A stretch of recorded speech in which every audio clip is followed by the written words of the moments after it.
über 70% junger Frauen, die gesagt haben, ich suche einen gleichberechtigten Partner. Nicht den Top-Dog, Superverdiener, klar ist der auch irgendwie sexy, aber vor allem suchen sie einen gleichberechtigten Partner. Wir haben aber in diesen Studien, und das hat mich damals schon alarmiert, 20% junge Männer gehabt, die gesagt haben, ich suche eine gleichberechtigte Partnerin. Das ist jetzt ein Riesenthema einfach wirklich geworden. Die Zahlen, die wir alltäglich bekommen, sind erschreckend. Junge Männer, ich kann mich schon wieder, das wird so ein Monolog wieder gerade, aber sorry. Junge Männer, das als letzter Satz. Junge Männer, ein Drittel in Deutschland von jungen Männern, die gesagt haben, ich finde Gewalt gegenüber Frauen gelegentlich auch akzeptabel. Ein Drittel. Ne? Das sind, da muss man mal ganz klar sagen, das sind nicht mehr immer nur die alten weißen Männer, die unser Problem sind im Moment. Also da haben wir im Moment so einen Backlash wirklich, wo teilweise junge weiße Männer nicht das Problem sind, das finde ich auch wieder falsch, aber sehr problematische Einstellungen haben. Aber wo kommt das her? Ich glaube, dass du hast das aus meiner Sicht total erschöpfend schon analysiert. Ich glaube, es ist multikausal natürlich. Also es hat sicherlich auch was zu tun mit, die letzten Jahre waren echt brutal, ne? Mit Pandemie, die ganz viel Einsamkeit, ganz viel Unglück dahergebracht hat. Ich habe neulich gelesen, irgendwie, ich weiß nicht mehr, 40% der jungen Männer sagen, sie können sich gar nicht vorstellen, dass sich jemals jemand in sie verlieben wird.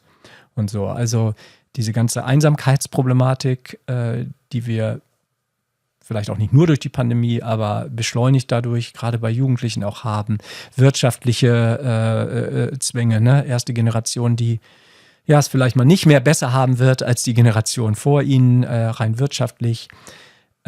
Solche Dinge, die Spaltung der Gesellschaft, die du vorhin auch angesprochen hast, ne? Gibt ja Statistiken darüber, dass Medien wirklich ganz stark wirklich diese Extremmeinungen auch nur noch wieder spiegeln in der Gesellschaft. Also sicher multikausal, aber ich komme mal zu meinem Thema zurück. Und da würde ich sagen, das alles würde nicht so auf fruchtbaren Boden fallen, wenn nicht viele Jungs und junge Männer vollkommen verständlicherweise, darauf hacke ich jetzt rum, verunsichert sind, weil es einfach eine Umbruchssituation ist. Ich sage es mal ganz plakativ. Ich bin noch aufgewachsen mit einem Männerbild, 100%, nur dieses Männerbild. Wir haben jetzt genug darüber gesprochen, wie dieses Männerbild ein Problem war, aber es war klar. Ich bin nicht verunsichert aufgewachsen. Ich bin mit einer Klarheit aufgewachsen. Ich bin noch aufgewachsen, als die Welt in Ordnung war. In einer Scheißordnung, aber in einer Ordnung. So, ja. Das war psychologisch auf eine Art natürlich leichter.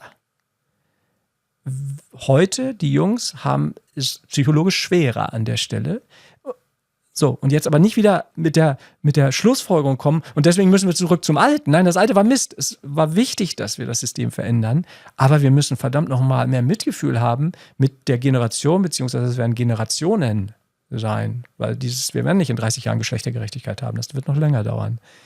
Mit denen, die jetzt, genau wie du es wunderbar beschrieben hast, dazwischen stehen, zwischen diesen verschiedenen Anforderungen, denen müssen wir buchstäblich viel, viel mehr helfen. Mit dieser Verunsicherung, da ist wieder ein Gefühl, ne? Gefühl von Falschsein, Gefühl von Angst vielleicht auch, es falsch zu machen, gut umzugehen. Ja. Was mich nochmal schockiert hat, ist, dass du gesagt hast, dass 40% der Männer denken, dass sich niemand in sie verlieben wird. Ja, so. Und ich habe mal einen Bericht gelesen, dass in der Gesellschaft ein ziemliches Ungleichgewicht diesbezüglich herrscht. Also das heißt, bei Männern ist es meistens so, es gibt ein paar wenige Männer, das sind so Männer, auf die ganzen Frauen oder viele Frauen stehen, weil sie vielleicht genau diese gesellschaftlichen Werte repräsentieren. Also zum Beispiel verdienen viel Geld, sehen gut aus, sind sportlich, keine Ahnung, ne? All diese Dinge. Und dann sind da drunter ganz viele Männer, die gar keine Frauen abbekommen. Ja, also zum Beispiel jetzt diese 40%, die so denken, werden ja wahrscheinlich nicht so viele Frauen abbekommen, weil sonst würden sie ja nicht so denken. Und jetzt kommt nochmal der Punkt dazu ist, diese Männer aber, die die ganzen Frauen abbekommen und dann so gesehen solche Harems haben von Frauen, binden sich ja auch nicht an eine Frau, weil sie zu viel Auswahl haben. Und das ist wie so ein System, das nicht funktioniert. Und es war noch ein wichtiger Punkt, den ich noch hinzufügen wollte. Genau, und dann, wenn wir die Frauenseite betrachten, die suchen ja eigentlich nach einem Partner, nach einem qualifizierten Partner. Ja. Die finden auch keinen Partner, weil die sich dann mit den falschen Männern abgeben. Ja. Und da ist so ein totales Ungleichgewicht. Und wenn ich das so betrachte, dann hat das auch wieder was mit dem Männerbild zu tun und mit der patriarchalischen Struktur, die du heute erwähnt hast, aus meiner Sicht. Ja, ich möchte es ein bisschen anders darstellen. Also ich glaube, das, was du so ein bisschen beschrieben hast, dass ganz viele Frauen auf, im traditionellen Sinne sehr erfolgreiche Männer stehen, auf Deutsch gesagt, das hat es schon immer ein Stück so gegeben. Und das ist ja andersrum auch genauso.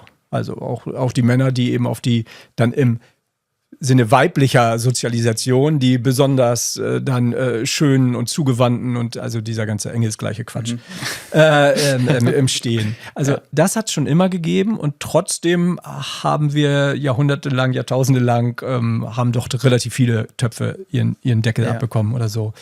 Also insofern, das glaube ich, ist gar nicht so das Problem, ich denke gerade auch so im Hinterkopf, das ist ja so ein bisschen auch dieses Incel-Narrativ, ne? Also dieses Narrativ von diesen Incels, ich weiß nicht, ob es hier ein Begriff ist, also von den Männern, die, auf Deutsch gesagt, keine Frauen abbekommen haben, klingt so schrecklich. Darf ich noch kurz was einwerfen? Ja. Ich glaube auch, und vielleicht das ist noch wichtig zu sagen, das hat sich verstärkt durch die Dating-Apps, sozialen Netzwerke und so weiter und so fort. Ja. Weil die schon Zugang hatten, haben noch mehr Zugang bekommen. Und die keinen Zugang haben, das wurde dann noch reduziert. Ist jetzt einfach mal eine These von mir. Ja, ist ein guter Punkt, Da hast du vielleicht, als Jüngerer oder mehr, der mit drin steckt in diesem, kann sein, dass dieses Phänomen, was wir vorhin beschrieben haben, dass es auf Deutsch gesagt, diese Rechtsextremen und Antifeministen und Frauenverhasser und so weiter, die gab es schon immer, aber die saßen halt alleine in Unterhemd in ihrer Wohnung und haben Bier getrunken und jetzt sind sie auf Social Media aktiv, auf Deutsch gesagt, so ungefähr. Das heißt, diese problematischen Positionen können sich heute über Social Media auch leider besser verbreiten, ne? Also die Downside auf auf Social Media. Gibt auch die Upside, dass auch die guten Inhalte sich besser verbreiten können. Also da gebe ich dir recht. Ich sehe Social Media wie einen Verstärker. Ja. Der also verstärkt einfach vieles. Ja. Okay, ist ein guter Punkt, das mag auch eine Rolle spielen dann. Aber ich wollte nochmal, darf ich trotzdem mal auf diesen, weil das finde ich nämlich deine Analyse ganz, ganz richtig als Problemanalyse. Ich würde sie ein bisschen anders darstellen.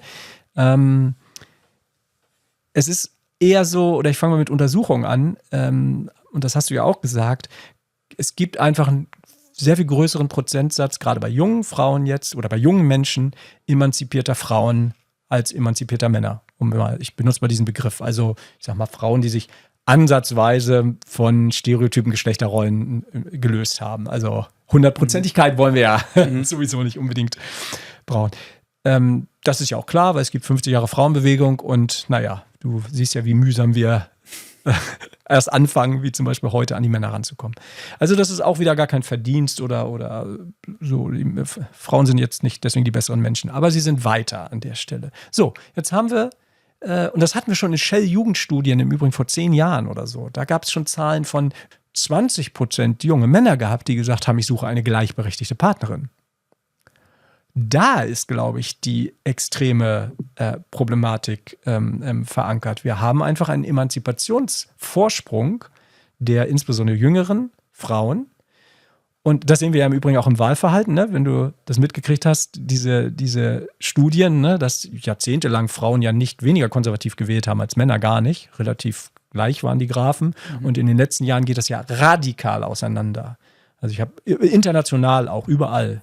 Ich habe die Grafik von Südkorea gesehen, die war also der eine Graph ganz nach links, der andere ganz nach rechts. Also das, was du vorhin beschrieben hast. Nennen wir das mal nicht links, rechts, nennen wir das mal progressiv und eher traditionell.